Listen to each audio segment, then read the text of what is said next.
안녕하세요. 이번에는 포스코 케미칼에 대해서 얘기하려고 그러는데요. 2차 전지 핵심 소재 하면 양극재가 가장 먼저 떠오르실 겁니다.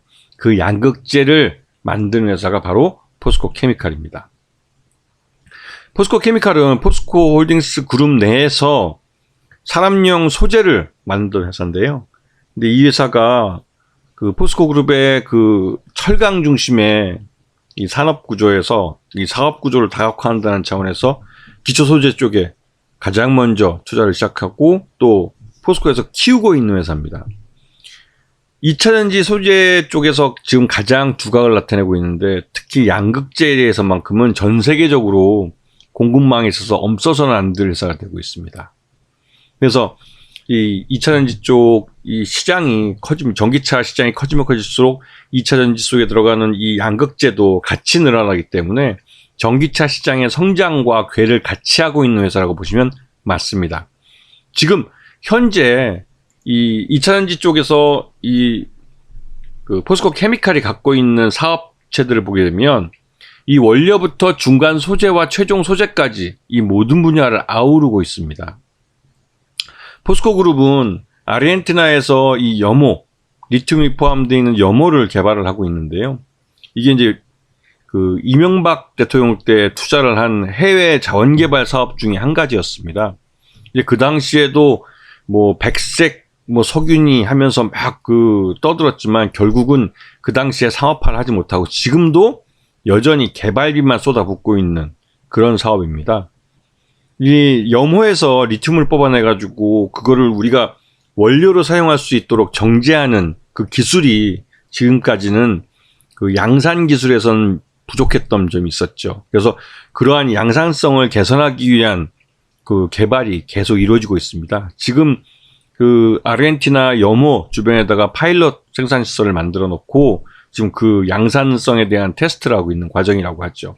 이 정도까지가 되면 그래도 예전보다는 조기에 그 상업화가 될 가능성이 있습니다. 물론 이 염호가 위치한 호수가 너무 고지대이기 때문에 사람들이 살지 않는 땅입니다. 그래서 거기에 그 일반 도로부터 시작해서 SOC를 이 포스코가 모두 투자해서 건설해야 한다는 부분이 추가적으로 이런 소재 쪽 개발에 들어가는 비용에 다 부담이 되는 거죠.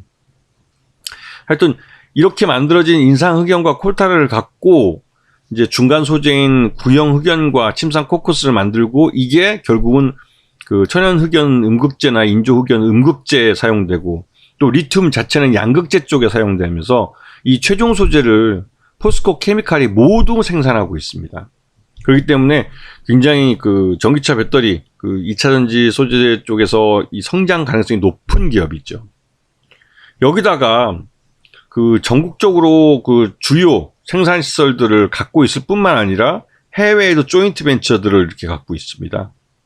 요번에 해외 기술 이전이 허가받은 두 곳이 중국 절강성하고 이 퀘벡, 이 캐나다 쪽에 있는 공장인데요.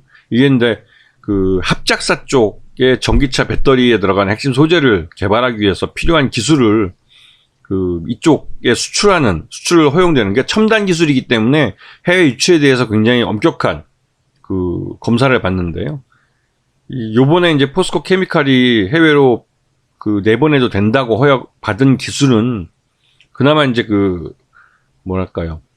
해외에 나가서 기술 유출이 되더라도 우리 핵심 기술에 대해서는 그렇게 큰 타격이 없는 그런 그 부수적인 기술이라고 판단이 돼서 허용이 된 것 같습니다. 중국 쪽까지도 이제 기술을 이전할 수 있게 해줬는데요.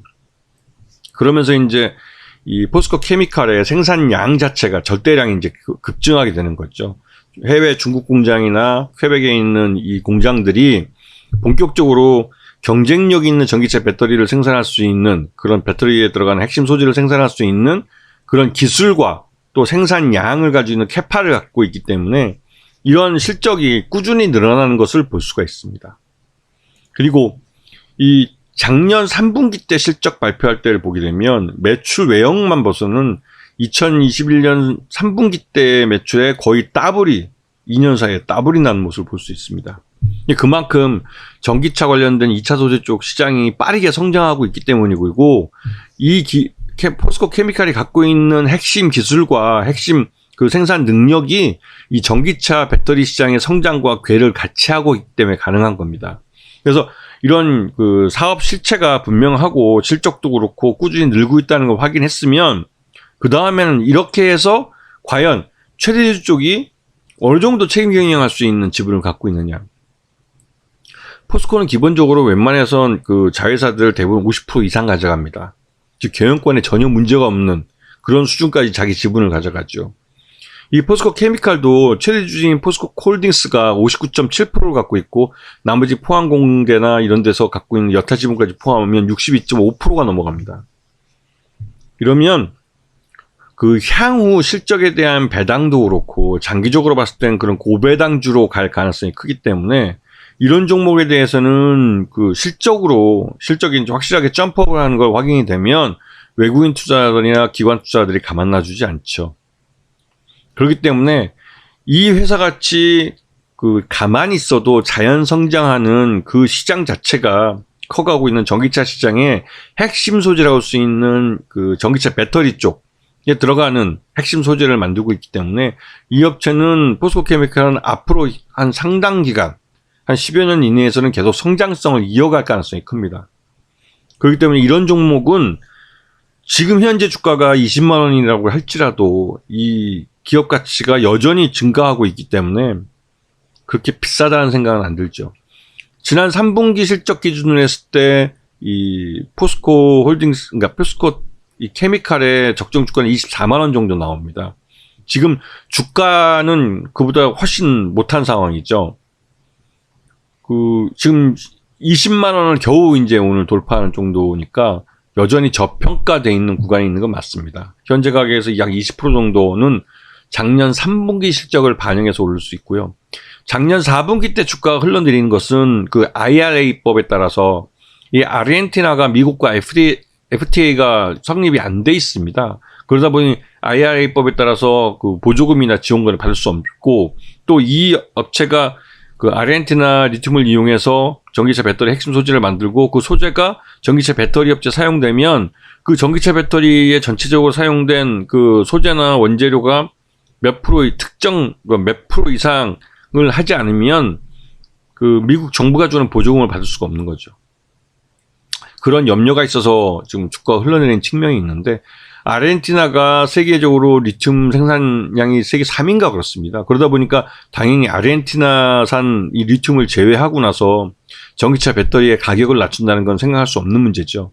그래서 결국은 미국에서도 이런 IRA의 법의 이제 예외 조항으로 이런 아르헨티나나 이런 쪽에서의 소재를 인정해주는 쪽으로 정책을 전환할 가능성이 커 보이죠. 특히나 이 IRA법으로 우리 한국이 너무나 큰 피해를 보고 있고 현대차와 기아차는 아예 그냥 미국 전기차 시장에서 그 쫓겨난 상황이 돼버리다 보니까 미국 정부도 여기에 대해서 어느 정도 예외 규정을 주기 시작했습니다. 작년에 그 렌트카에 대해서는 IRA법에 대해서 예외를 인정받아서 현대차와 기아차가 그 렌트카 업체들에게 전기차를 판매할 수 있게 그때마다 이제 보조금을 줄 수 있게 했고요.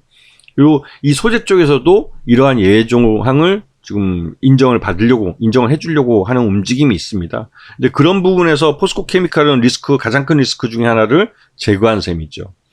그래서 포스코 케미칼은 다시 한번 2023년도에 실적 호전에 대한 기대감을 키우고 있습니다.